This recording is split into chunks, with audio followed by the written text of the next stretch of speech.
Welcome to Niagara Falls, New York, the scene for the 1983 American Bowling Congress Masters Tournament.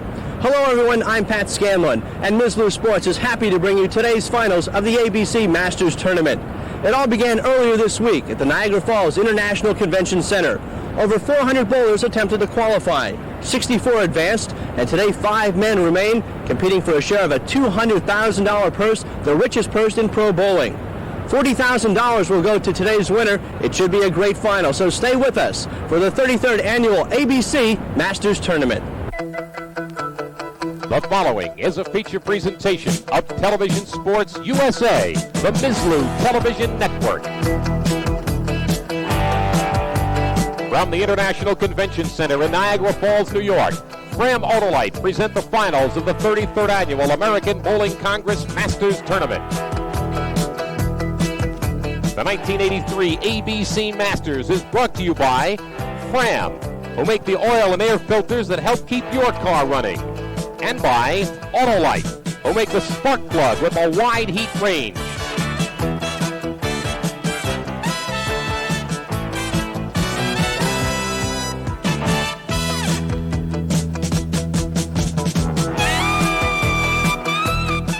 Hello, everybody. I'm Dwayne Dow with Howard David. We're looking forward to covering the finals of the 1983 American Bowling Congress Masters Tournament. Howard, without a doubt, with $200,000 in prize money, this is the big one, the big tournament in bowling this year in America. And a good first match, too. Ernie Schlegel, the colorfully attired, if not sometimes outrageous, against Les Schisler, who hasn't been on television in 7 years. The winner meets Earl Anthony, who had a 1,003 four-game set, including a 290 game.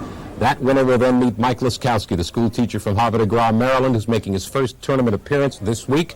And then, of course, the tournament leader, Pete Weber, who averaged over 216, the son of the great Hall of Famer, Dick Weber, awaits that winner. Well, at the International Convention Center, Niagara Falls, a big crowd is assembled. One of the best bowling audiences ever to watch a live event. And, of course, we invite you, wherever you're watching around the United States, to enjoy this action of the American Bowling Congress Masters. Coming right up. The traditional handshake before the start of the first match between Ernie Schlegel and this man, 53-year-old Les Schisler. We show you highlights of this opening match. Les Schisler has been off the tour for 6 years, hasn't been on television in 7. Last time was in Milwaukee, 1976. Here he is in the first frame. And leaving that 10-pin. Quite a note here, Howard. Les Schisler rolled one of bowling's most dramatic games ever when he strung 12 strikes for a 300 in the classic team event in the 1967 American Bowling Congress Tournament. Wow, that was the first 300 in team play in ABC tournament history. Les would have to be considered the underdog in this match. But in this game of bowling, as you well know, anything can and does happen. Ernie Schlegel in the first frame after Schisler spared. Ernie running it out, and he leaves the 10. Well, little back at you. And these are highlights of our first match, the first of 4 matches in the televised finals of the American Bowling Congress Masters. Ernie Schlegel a little conservatively dressed today for the tournament TV finals. That's right. As we jump to the 4th frame, he had an open in the 3rd, and he strikes in the 4th. Right through. Solid hit. Now, Schisler led by 12 pins heading into the 4th. Little back at you. At this point, through 4, Les Schisler is still 12 pins in front. And there you see the story on this beautiful, huge scoreboard in front of this large crowd in the International Convention Center in Niagara Falls. Now, the 5th frame, Schisler coming off a strike. Oh, he's outside the pocket there, Howard. Missed the head pin completely. That shows the amateur bowlers that it can happen even to the pros. And on the 1-2-4-8, the veteran, Les Schisler, out of Denver, Colorado, converts the spare. Now we see Schlegel in the 5th, coming off a strike. He's trailing. Ooh. A little bit high, shaky 7-pin. That's a 9 and a shake. And Schlegel going for a spare. Fine opening match as Schisler continues to lead. And now we are going to jump ahead to the climactic 10th frame. As we pick up the action, Schlegel is on a double, and he is bowling his first ball in the 10th. He likes it. Now, how good pin action. If he strikes out, he'll force Schisler to double. And here he struck on the second ball. Now we see his final ball of this match. Right, he's on a 4-bagger at this point. Needs this one to force Les Schisler to double in the 10th. Buried. We all know bowling's a great participant sport. This is proof it also can be a great spectator sport. Now watch this man, Les Schisler, 53 years old, needing a double to eliminate Ernie Schlegel in the opening match of the Masters Finals. Got a strike up in the 9th as he throws here in the 10th frame. Ripped the 4-pin out of there, got a little help. That gives him a double. And there's nothing that Ernie Schlegel can do, a game of total offense. Now Schisler needs this strike if he's going to win. No, this and 6. Right, he has to have this strike, his second ball in the 10th. And I would think that he might be, as you point out, maybe the underdog, but certainly the sentimental favorite. Ernie Schlegel finished 214. Schisler needs this strike. Oh, no doubt about that one. No question, no doubt in anyone's mind. And now, as they say, he has to just stay off the foul line. Needs 6 pins for the win. What a dramatic conclusion to this opening match as we You check the replay, and you can see, buried. What a great shot. Never took any prisoners. All right, here he is. Last ball, he needs at least 6 to stay off the foul line. Down the middle, no problem. Got it on the Brooklyn side. And so Les Schisler striking out in the 9th and the 10th. Ernie Schlegel struck from the 8th through the 10th, 5 in a row, but Schisler with 4 in a row in the 9th and 10th wins the opening match 219 to 214. And now in the second match, it is Schisler against the great Earl Anthony. Mr. Bowling, first $1 million and only $1 million winner on tour. He got a bit of a break and it tripped it out of the gutter, knocks over the 4-pin and a strike, and Les is holding his head. Got a break in the first frame. Again, these are highlights of the first 2 matches. Opening match, Les Schisler eliminated Ernie Schlegel 219 to 214. Now we're down to the second match, the great Earl Anthony, reigning bowler of the year, and a great chance to win it in 1983. 5 times National Bowler of the Year. The superstar left-hander with a strike to match Schisler in the first frame. Powerful ball for Earl Anthony. So Anthony with so many titles. Les Schisler, who had quite a career of his own while on tour, and now making a gallant comeback in the 1983 Masters at Niagara Falls. In the second frame, oh my goodness, the 6-7 split. Tough spare to make, particularly under the pressure, with Earl Anthony already having recorded a double in the first and second. These are highlights of these opening 2 matches, showing this great old pro, Les Schisler. Well, he was the underdog in the first match with Ernie Schlegel. He's certainly the underdog here against Earl Anthony. Very tough conversion of a 6-7 spare. Oh! Beauty. And the crowd reaction to this veteran shot.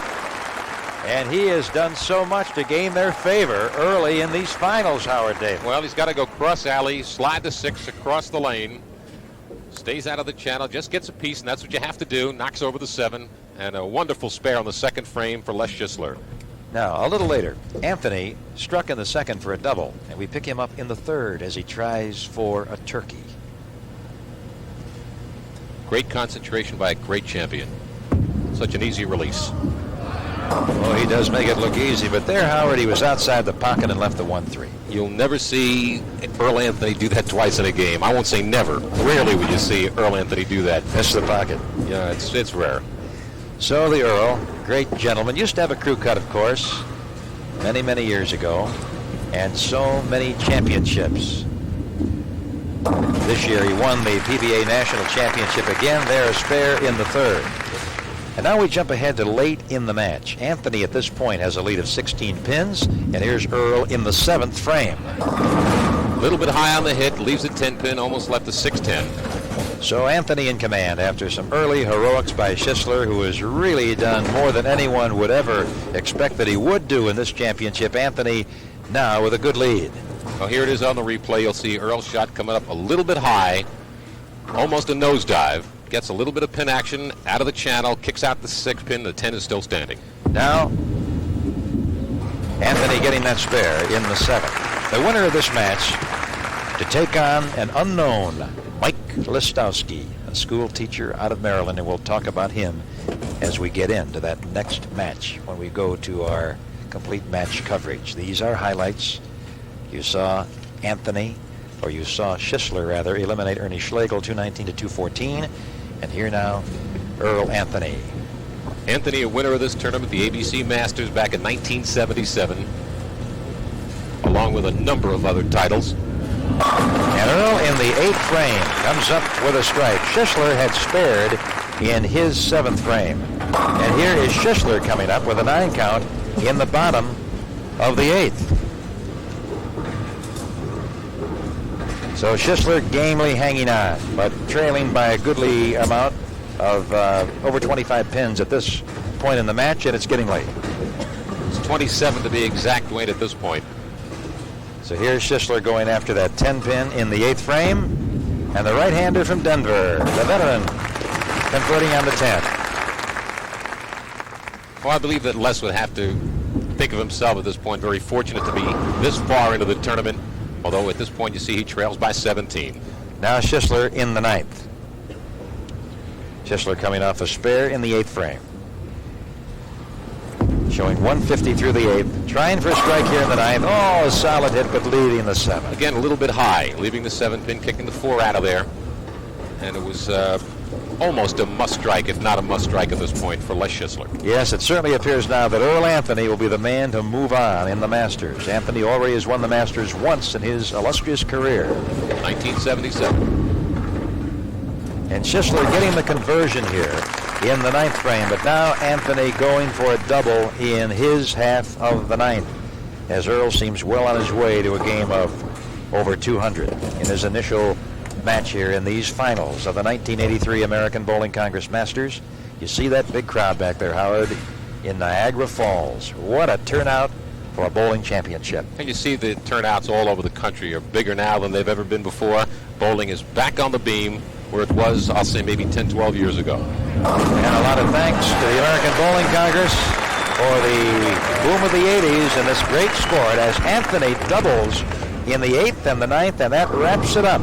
Earl Anthony will go on now to take on the next contestant, Listowski. Now here you see a thin hit, a lot of pin action, a lot of lumber still on the line, and Earl's pretty happy with the strike. Not solid, but the X is still up on the board. Okay, now we watch Anthony on his first ball of the 10th frame. He's already wrapped up this victory over Les Schisler. And all he had to do really was stay off the foul line. Twain leaves the 10 pin.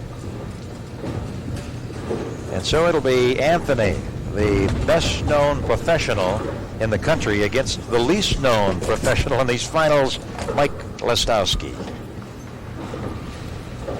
The unknown against the great famous professional Earl Anthony.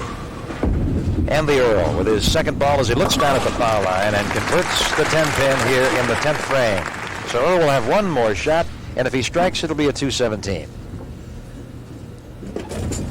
We're looking back at action now, and we'll have the entire match coming up between Anthony and Mike Listowski next. Earl's had 11 sanctioned 300 games, countless titles, countless amounts of money. Only $1 million winner on the PBA Tour. Both of these gentlemen out of the West. Anthony born in the state of Washington, leaving the 7th pin on his last ball. Anthony now runs a bowling establishment in Dublin, California.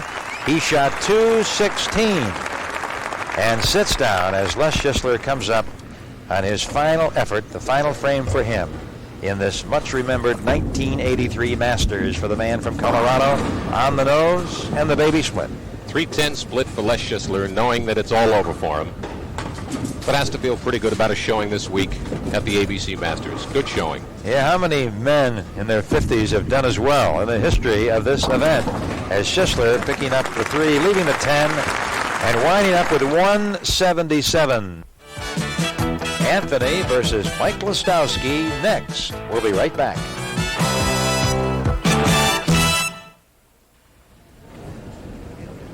And now the traditional handshake between Earl Anthony and Mike Listowski as we start the 3rd match of the Masters Finals. It'll be this match and then the championship match as Fram Autolite presents from the International Convention Center in Niagara Falls, New York. the 33rd Annual American Bowling Congress Masters Tournament. The tournament in 1983 in men's professional bowling. Ooh, a high hit for Mike Listowski, the school teacher from the state of Maryland, and he left the 3-6-10. Going right through the nose. Listowski has to be a little bit nervous. You bowl against Earl Anthony, it's expected. Listowski has not bowled on the tour this year. Last time he cashed a check was at this very tournament a year ago. Earl Anthony in his 40s, and this man, 38 years old, Mike Listowski. He's a regional pro, and as we mentioned, a school teacher out of the state of Maryland. So Listowski spares in the first frame. Now we look at Anthony trying for his second Masters championship. The winner to play Pete Weber, 20 years old, the son of Dick Weber and tournament leader. Now to review, Marshall Holman, $7,600. He was our alternate in 6th place. Ernie Schlegel, 5th place. As Anthony shoots in the first and strikes. Trips out the 6-pin, and a good start for Earl Anthony. As we look at Listowski, Schlegel, $10,500 for 5th place. Les Schisler, 4th place, $14,500. And Howard David, we're down to 3 players, one of whom will win $40,500, the biggest pro first prize ever in the sport of bowling. Earl, the first man to win 30 PBA titles, currently holds 39 championships. Quite a record. Trying for a double here, and that's solid 7-pin. Standing up and glaring him in the eye. Anthony, of course, a tremendous competitor. Always peaks for the big ones, and there's none bigger than the American Bowling Congress Masters Tournament. Great champions over the years. Only 3 men have won this championship twice. Anthony trying to become a 4th. Cross alley for the 7-pin for Earl Anthony. And he picks up the spare. It was Dick Hoover, the first 2-time winner, back-to-back in 1956 and 1957. And then another 2-time winner was Billy Golombuski in 1960 and 1962, and Billy Whaley won back-to-back Masters in 1964 and 1965. And now, another look at the school teacher from Maryland, Mike Listowski, running it out and leaving that 10-pin. Listowski bowls only regional events. He never has finished higher than 5th in a regional event. In fact, he had bowled only once in 18 months prior to this tournament in any kind of a pro event. So what an upset. A young fellow like this in his late 30s, not that young. Certainly the bowler's getting younger and younger. But to get this far, an unknown.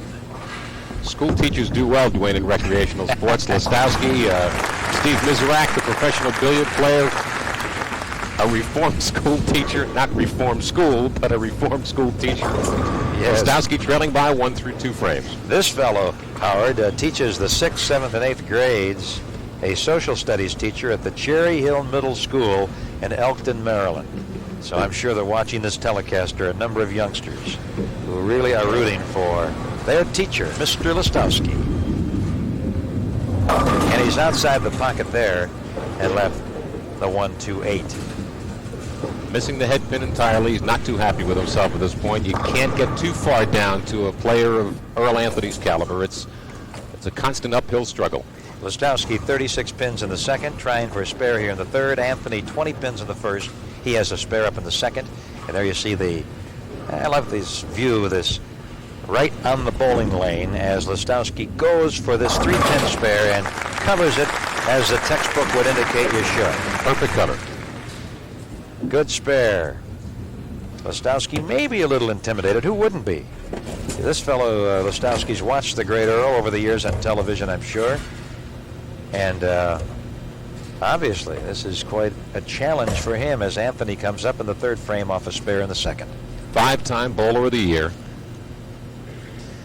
And over 40 Pro Bowlers Association tournament titles, including the PBA National this year. And the Earl leaving the big 4. And you just don't convert this one, the 4, 6, 7, 10. You don't try at this stage of the match. You're looking for pin count. Go for the 2. And so Anthony, 36 pins in the second. And here, barring a miracle, he'll be open in the third. And the Earl going for the 4-7, leaving the 6-10. So the first break of this match goes against the great one from originally the state of Washington, more currently Dublin, California. Anthony now trails by 12. Doesn't take long to get right back into the match. They're in the fourth frame here. Total concentration by Mike Listowski. He has 3 straight spares, nary a strike against Anthony. He's got a 12-pin lead. Well, he got a little bit of a break. Earl came up high in the third frame. Left the double pinochle. At least we used to call it that in the old days. All right, in the fourth for Anthony. Dwayne Dow and Howard David on the call of the ABC Masters. And a good strike, vintage Earl Anthony there. Well, that's just to let Listowski know that Earl's still around. So he's got to come back just to maintain the 12-pin advantage. So it is Anthony 44 pins in the third, strike up in the fourth. Listowski 36 in the second, spare up in the third. And Listowski rolling in the fourth with a lead of 12 pins.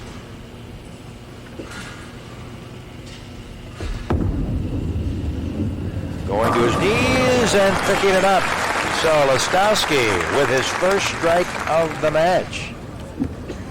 Well, you get a little bit loose. It's like a football player. As you look at it on the replay, a football player waits for that first hit in a ball game, and then everything gets loose after that. Now, you might be watching this young man or this fellow and say, hey, where's he been? Well, he's been bowling for 25 years. But he's been bowling league. He's been out of the limelight, and he has peaked in this tournament. And he's ahead by 12 at this point as Listowski comes up in the fifth frame.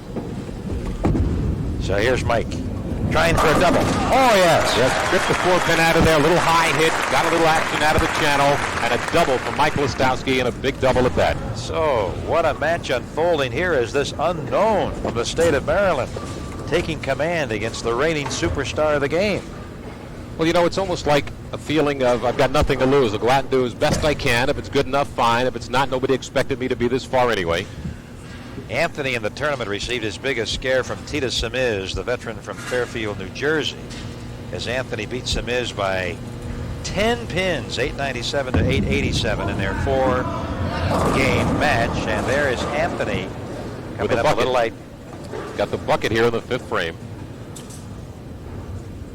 And the Earl obviously not happy with the way he's performing right now as we're in the middle of this match between Anthony and Mike Listowski. Now, Pete Weber is waiting to play the winner of this one for the championship. And you see the crowd. This is an arena setting at Niagara Falls. Not a bowling center setting, an arena setting. And the noise a little different as you hear the ball rumbling down the lane. Very tough cover and professional cover, obviously, by Earl. There he is. One of the greats, Dick Weber. They used to call him the Golden Arm. I believe they still do. He was murder. I think he might have a rooting interest in the championship match. Yeah, he's got a little bit of a vested interest, absolutely. No question about it. Earl has won over $100,000 already in 1982. I don't believe anybody in the game has had more $100,000 plus seasons than this man. Well, with Listowski working at a double, Anthony trying to strike here in the sixth after a spare in the fifth. No! Couldn't slide the 5-pin over to take out the 10. Got a little bit of action, not much. And so, Earl Anthony trying for a spare here. We might salute the new members of the American Bowling Congress Hall of Fame. Jim Stefanich of Joliet, Illinois, a great name from the past in bowling. Les Zykes, one of the finest people in sports out of Palatine, Illinois, and Steve Cruchon of Detroit. Conversion of the 10-pin by Earl Anthony as he spares in the sixth frame. We'll be back with the conclusion of the match in a moment. Now we're back with Mike Listowski ready to bowl the sixth frame and leading the great Earl Anthony by 22 pins. And Howard, I think we should mention this, that bowling ball in this man's hands, the only ball he has used for this entire tournament. Unbelievable in this day and age. I've only used one ball for 16 years. That hadn't helped me any. Well, maybe that'll become the rage now. Actually, two other recent Masters champions, Randy Lightfoot and Joe Berardi, went all the way from qualifying through match play in the televised finals with one ball, as we see the third consecutive strike for Listowski as he goes way up on Anthony. Got a little bit of help there from the 4-pin, trips out the 7, and a 3-bagger from Mike Listowski. And Listowski going for 4 in a row here in the 7th. A little, well, he left the 2 4, 5, 8. and the 8 is back there also. Hey, you got Little, that X-ray bucket. vision. Little bucket. So Listowski. Now, from time to time, we'll mention the champions in the regular division of the American Bowling Congress National Championships Tournament. Thousands of league bowlers bowling on these same lanes over a 3-month period before this Masters competition. With the conversion, which he makes, and a 29-pin lead for Mike Listowski as Earl Anthony comes up in the 7th. Yes, the good thing is that these pros bowling on these lanes, where just league bowlers of all different averages were eligible to bowl for a specified entry fee. Men league bowlers in the booster and the regular division, team doubles and singles. And some great champions. Quite a tournament. Over 35,000 participants when they started. The team champion was Doug Himes Pro Shop out of Niagara Falls. And Fran Bax rolled a big 833 series with that Doug Himes Pro Shop team. Anthony, oh, you see, he didn't like that, Howard. He left the 1-3 and he was outside the pocket. That's the second time since this televised finals that Earl has missed the head pin completely, leaving the 1-3. Anthony trails by 31 pins. He is 101 through the 6th, hoping for a spare in the 7th. Mike Listowski 132 in the 6th and a spare up in the 7th, and the veteran Dick Weber, along with his lovely wife Juanita. Haven't seen her in a number of years, looking just great. And there's Anthony with the spare. Earl and I enjoyed a little commentary work in Reno at the Miller tournament this year. Did a good job on the mic, Howard. As long as you didn't take your talent fee and go to the tables. He was good on the air, he really was, and he enjoyed it. Well, it's not surprising. His commentary is as smooth as that left-handed stroke. Yes. And so Anthony coming off a spare in the 7th frame, trailing by 31 pins, needing a rally starting right here in the 8th. And in front of this big crowd of over 2,000 fans in Niagara Falls at the International Convention Center, Anthony gets a strike. Well, and a must strike it was, too, Dwayne. With a strike here, Listowski will remain 31 pins up.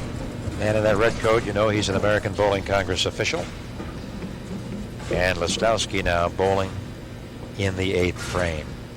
The 1984 American Bowling Congress National Championships Tournament will be in the Reno Sparks Convention Center in Reno, Nevada. And look at that strike for Listowski, who is not letting up against Anthony and continues to lead by 31. And we go back, as you look at it on the replay, we go back to the 3rd frame. We said he had 3 spares in a row. He needed to get it going, and he is getting it going. Almost a little bit high. There comes the 4, tripping out the 7. And a strike in the 8th for Listowski to maintain that 31-pin lead. A Chicago and Tony Cariello won the all events at the American Bowling Congress National Championships Tournament this year by 1 pin. As we look at Listowski here in the Masters in the 9th frame. He's got it going, Dwayne. He's got it going now. Double through the 8th and 9th. And this forces Earl to do one thing, and that's strike. So here is this young man, Mike Listowski, really making some bowling history. Nobody really around the nation has heard of him. And no pins left on the deck. Clean double. Now Anthony, knowing he's in deep trouble here in the 9th in his quest for his 2nd Masters Championship. Little body English. Double for double. So now we separate the men from the boys. It comes down to the 10th frame as you look at it again on the replay. And if the Earl's going to have any chance at all, he has to double here in the 10th. Well, it goes through the head pin, trips out the 5, ball driving right through the heart of the pocket. And a good double for Earl Anthony, a must double. So he is going to have to at least string a 4-bagger here to have any chance at all of winning this match against the upstart Mike Listowski. Anthony, first ball, 10th frame. Got them all. Triple for Earl Anthony. Here's a very important ball here. So Anthony now relying on all his savvy and his great talent. Listowski looking down. Look at the knee bend. Gets down real low. Smooth delivery. Heart of the pocket. There goes the 5 right through. It looks so easy. Anything this man does looks easy. Anthony, of course, had a heart attack several years ago. Made a remarkable comeback. and has won tournaments since his physical problem. Now in good shape physically and coming up, leaving that 2-pin. Well, we're right through the head pin, leaves the 2 standing, and now the ball is in Listowski's court. Now Listowski is really in great shape to win this match and go on to play 20-year-old Pete Weber for the Masters Championship. We've had a lot of age differential throughout these finals, and if it's Listowski and Weber, it'll be quite an age differential, as it would have been had Anthony gone on against Weber. A fellow young enough to be Anthony's son, Earl, winds up with an even 200. And now Listowski in great shape to win. Needs a couple of pins, that's all. Couple of pins on the first ball and they can kiss it goodbye. He's looking to throw this down the heart of the lane. Even if he leaves a split, as long as he gets 5 or 6 pins, he's home free. The social studies teacher from Cherry Hill Middle School in Elkton, Maryland. And he's got it on the Brooklyn. Got it on the Brooklyn. It doesn't matter how you get it as long as you get it. That locks the door. And so for Listowski, he now has 6 strikes in this match. He started as if he were intimidated by Anthony with 3 spares, but then he turkeyed. And now he is turkeyed again as we watch the replay, Howard. Well, I think the key to the match was the 3rd frame when Earl had the double pinochle in the 3rd. Obviously, he got 2, and right there it gave Listowski a feeling of, I'm not striking and I'm still ahead. And from that point on, Mike got a 3-bagger separated by a spare, and then another 3-bagger here, a 4-bagger. And he's carrying the pins, isn't he? Every ball, whether it's in the pocket, whether it's Brooklyn, whether it's high, he's there. You're beginning to think this might be his tournament, but he has a very tough challenge ahead in young Pete Weber, one of the great young kid stars, if you could call someone 20 years old a kid on this tour. Mike with a short backswing and drives it right through the heart. He just wanted to let you know the 2 Brooklyn hits were an accident. That one was for real, and he finishes with a beautiful 242. And beats the great Earl Anthony. And so you see Susie Anthony, Earl's wife. Earl goes off, but he winds up $20,500 richer for 3rd place in the 1983 Masters. And now, Howard David, let's go back to a great highlight earlier in these match play finals of the Masters. This is Tita Simiz in the 10th frame. That was his 10th strike in a row against Billy Young Jr. Simiz trying to become only the 14th man to fire a 300 game in Masters history, trying for that 14th Masters 300 of all time, and he starts to run them out here. 2nd ball, 10th frame. And now we get down to the final shot as Simiz in a bid for a 300. Look at that row of X's, Howard. Every bowler's dream. Trying to become the lone man of the tournament to throw 300, and he accomplishes that feat. Yes, the 14th in Masters history. Simiz later was eliminated by Earl Anthony. Still, he earned $5,700, almost double his previous overall Masters winnings down through the years. Tita Simiz, a 300 game. And we'll be back. The championship match is next.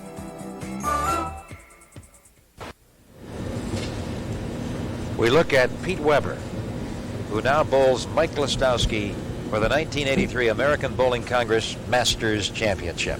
2nd time these two are meeting, Dwayne, as you look at Pete Weber. They met in the final round of the 4-game match play with Pete Weber coming out on top, 838 to 798. Big swinging. Weber won at Windsor Locks, Connecticut, and in Portland, Oregon on the PBA Tour. And as we watch, you see that rocking 9-pin. He almost caught a strike there. The 4-pin almost gave him some help there, tripping out the 9. Got 9 in a shake. Pete Weber, son of the great Dick Weber. But if you talk to Dick, he'll say, hey, this kid does his own thing. He doesn't try to emulate his old man. No way. And so Pete comes up with a 9-pin spare. It looks like he has the finish of his father. That little foot kick at the end. And now Listowski. And now all he needs is the record of his dad. Yes. Listowski, if he wins this match and the championship, would double his annual earnings as a junior high school teacher in Maryland. Which just goes to show you one thing. Pays to be a pro bowler. Well, certainly in this tournament to peak for this big money. And he's high, and backing down is the 4-pin, falling forward. Got it a little bit from behind, a little bit of a break. And let's face it, you can be good and you can be a pro, and if you get a little bit of luck, you go a little further. Hey, how about Ricky Kendrick of Springfield, Illinois? Yeah, he won the singles in the 80th Annual American Bowling Congress Tournament of Champions, shooting .735, one of the lowest figures in a final. And that's a tremendous series, beating out thousands of bowlers in the National Championships Tournament of the American Bowling Congress on these lanes. Now, the championship match of the Masters, Listowski trying for a double, and he doubles up in the second frame. You know, Listowski, Dwayne, has now thrown 7 straight. He finished up with 5 in a row against Earl Anthony, and he started out with 2 here in the final. And so Pete Weber, the tournament leader, who really was confident after beating Listowski in the final match of the match play before the televised finals. Weber said, I own this tournament. This is mine. Let's see if he's right. Second frame for Weber. 4-7 count. Got a light hit, leaves the 2-4-5. And so Weber will try to convert this spare. The Masters Championship. So many, you know, Steve Nagy tried to win this many, many years and never did. Always wanted it badly. And finally in Rochester, New York, when he was double eliminated in 1956, he took his bowling ball and threw it in the river that goes alongside the building in Rochester. Probably took a page out of Tommy Bolt's golf magazine. Throw your clubs in the river when things aren't going right. And he had a lot of notoriety back in 1956, as I well remember as a youngster in Rochester growing up. All right, a close look. Boy, this is a game that wears down the hands after so many games. And you see Pete Weber coming up with a strike in the third to go 37 pins in the second and a strike in the third. And now Listowski on a double. Perfect after 2 frames. 13-pin leader at this point. Also in the other competition in the American Bowling Congress Tournament of Champions in the doubles, Rick McCarty and Tony Loicano of Detroit, Michigan won that event. This field 481 in the Masters. These are the 2 survivors in the bucket for Listowski, the 2-4-5-8. That cuts the margin down just a bit. Listowski, 5 feet 11 inches tall. No one ever heard of this fellow nationally, even regionally. He had not performed to any degree. He tried the tour in 1974-75. His best finish, Howard, was 22nd in Buffalo, so he got off the tour. But here, this tournament, the Masters, with the richest prize money of them all. And Listowski peaking as he comes up with that spare and now comes back up in the 4th frame.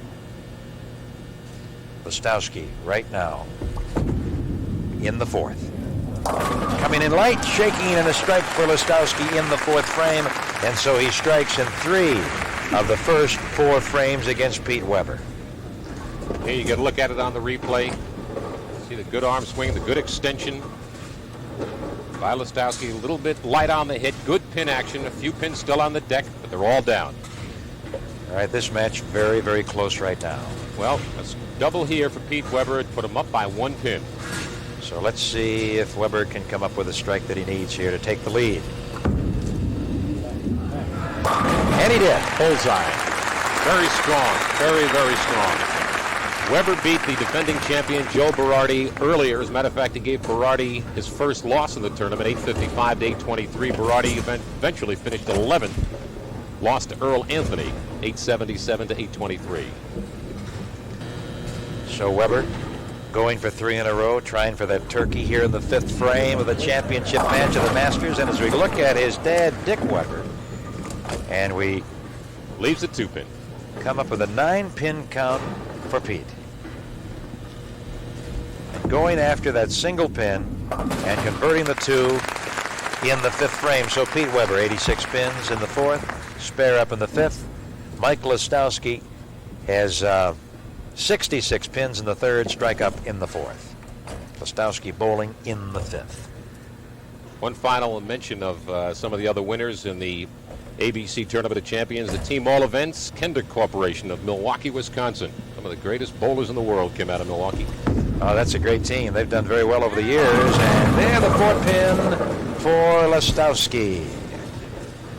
Interesting now with a conversion by Listowski. This match is dead even. As you look at it again, a little bit high, almost went through the nose, got away with it, leaves the 4-pin. Not happy with the result, but it could have been worse. And so now Listowski going for the spare that would tie this match. And there it is. They are tied, each player, with 86 pins through the 4th and a spare in the 5th. Pete Weber with just total concentration, knowing what he has to do. He can't worry what the other guy's doing. Now in the 6th frame for Listowski, as he'll try to apply a little pressure on the man who is 18 years younger than he. And he did. Strong ball, Dwayne, strong ball.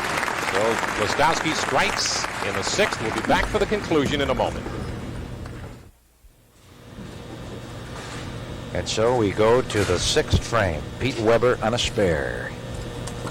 Trying to keep the match tied. And oh, look what happened. The 6-7 railroad for Weber. Oh boy.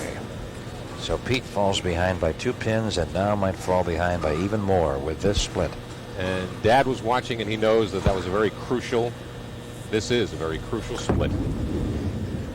Pete trying to convert it. Went for it, of course. Not just going for the wood there, trying to convert the split. Another look at the attempt. Pete Weber just pitched it out there too far.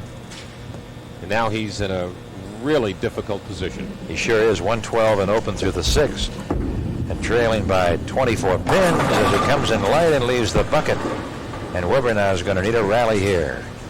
Well, the door is open, Dwayne. There's no doubt about it, and here's why. Try to overcompensate a little bit. Last time he went through the nose. This time he comes in too light. Slides the head pin by the bucket, kicks out the 7, but the 4 is still standing. Good conversion. Right, Weber converting the bucket here in the 7th frame. And so Listowski with a chance to really put down the hammer now. As the man from Havre de Grace, Maryland, on a strike. He has 4 strikes in this match in 6 frames, and he leaves the 4-7 but stays out of trouble. Yeah, went through the nose, left the 4-7 as you mentioned. With a spare here, he goes up 14. So can this man? You know, if you'd if you'd asked 100 bowling fans who is Mike Listowski before this tournament, I don't think anybody could have told you. But now he's going to have his face on the cover probably of all the bowling publications, including the Bowling Magazine, published by the American Bowling Congress. And there the spare for Listowski. 126 in the 6th and a spare up in the 7th for Listowski. Weber 112 in the 6th and a spare up in the 7th. Listowski leading by 14 pins. Bowling the 8th frame as we come down to the wire in this richest of all tournaments for the pros. And there the 4-pin. Got a lot of action there.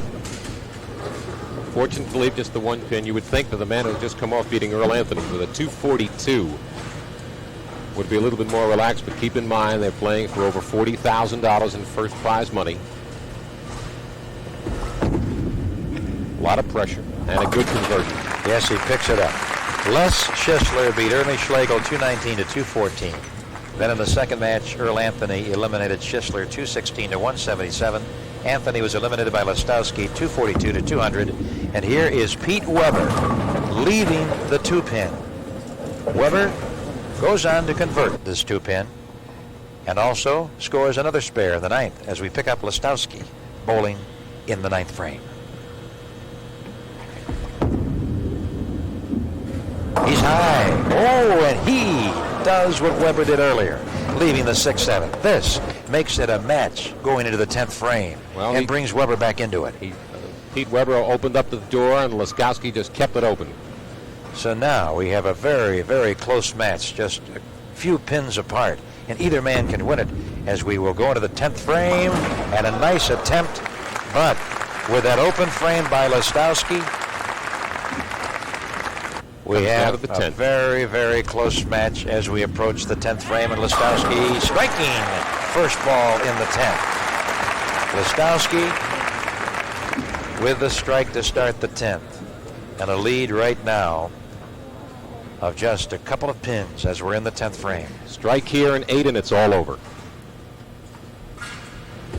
Big brawl. This is for all the cookies. And he got it. There's nothing Pete Weber can do about it as you look at it on the replay. Stowski on a strike, needing a double, down on his knees, praying for it. He's got it. He needs 8 to win. Stowski wins the Masters 202 to 189. Pat Scanlon talks to him next. Dwayne, a little presentation to make right now. Ted Graham, the New York zone manager for Fram Auto Light, of course, the happy winner, Mike Lastowski, and the ABC Executive Secretary Treasurer, Roger Tessman.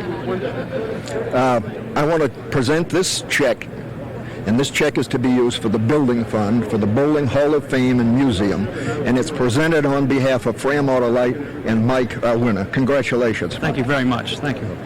Ted, thank you, and Mike, our congratulations to you. You can be sure that this check is very timely. The Hall of Fame project is going to be a reality very shortly. The Bowlers of America thank Fram, and they thank you, Mike, for a very enjoyable week. Thank you. From the International Convention Center in Niagara Falls, New York, this has been the 33rd Annual American Bowling Congress Masters Tournament.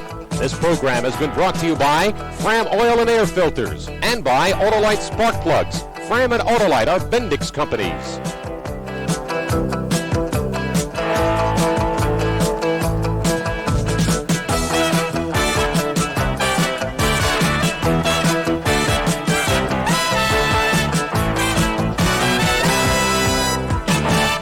This program was developed and produced in association with SFM Entertainment, a division of SFM Media Corporation.